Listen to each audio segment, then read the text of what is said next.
Pria itu terkejut saat menyadari. Di atas kepala mertuanya tiba-tiba muncul angka persentase aneh. Dan setiap kali dia menunjukkan perhatian pada mertuanya, angka itu akan meningkat dengan cepat. Dia mulai curiga bahwa angka tersebut mungkin adalah tingkat ketertarikan atau perasaan si mertua terhadap dirinya. Namun saat kembali ke kamar, dia melihat angka di atas kepala istrinya justru tertulis 0. Hal ini membuatnya sangat bingung. Padahal selama ini hubungan mereka terlihat sangat mesra. Saat dia masih memikirkan arti dari angka misterius itu, tiba-tiba terdengar suara pertengkaran dari kamar sebelah. Dia pun berniat melihat apa yang terjadi. Dan tanpa sengaja bertemu dengan mertuanya yang sedang bersiap keluar rumah. Yang lebih mengejutkan lagi, angka di atas kepala mertuanya sudah mencapai 30%. Setelah tahu mertuanya hendak keluar sendirian di malam hari, dia langsung mencari alasan agar bisa menemaninya jalan-jalan. Di sepanjang jalan, mereka berbicara cukup banyak. Barulah pria itu tahu bahwa sang mertua dulunya menikah karena perjodohan bisnis, bukan karena cinta. Saat mertuanya sedang curhat, pria itu melihat angka di atas kepalanya melonjak cepat. Lalu mertua berkata bahwa dia iri dengan anak perempuannya, karena memiliki suami yang begitu perhatian, dan mengeluh hidupnya sendiri tidak seberuntung itu. Setelah bicara, dia pun berbalik pergi. Namun tanpa sengaja terkilir kakinya. Pria itu langsung membantunya. Dan melihat angka itu langsung melonjak ke 60%. Karena penasaran, dia pun sengaja menarik mertuanya ke dalam pelukannya. Dan memeluk erat untuk melihat apakah angka itu bisa naik lebih cepat. Namun tepat saat itu istrinya muncul. Pria itu langsung melepaskan pelukannya dan buru-buru menjelaskan bahwa dia hanya menemani mertua jalan-jalan dan mertuanya terpeleset. Istrinya pun percaya dan membantu sang ibu kembali ke kamar. Namun angka di atas kepala mertua langsung turun menjadi 30.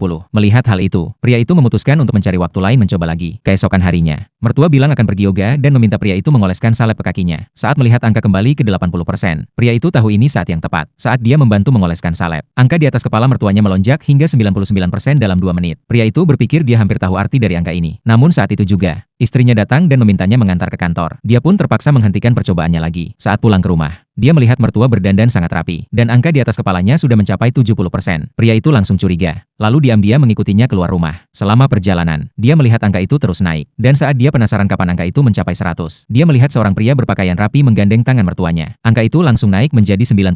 Pria itu terus mengikuti mereka ke sebuah hotel. Setelah memesan kamar suite, mereka pun naik lift bersama. Di depan pintu kamar, angka itu sudah menjadi 98. Saat mereka membuka pintu dan masuk ke dalam kamar bersama, angka itu pun melonjak ke 99. Melihat angka hampir mencapai 100, pria itu makin penasaran apa arti sebenarnya. Dia pun ragu cukup lama di depan pintu kamar. Akhirnya memberanikan diri untuk mendobrak masuk. Namun saat pintu terbuka dan dia melihat isi kamar, apa yang ada di depan matanya membuatnya langsung terpana dan syok.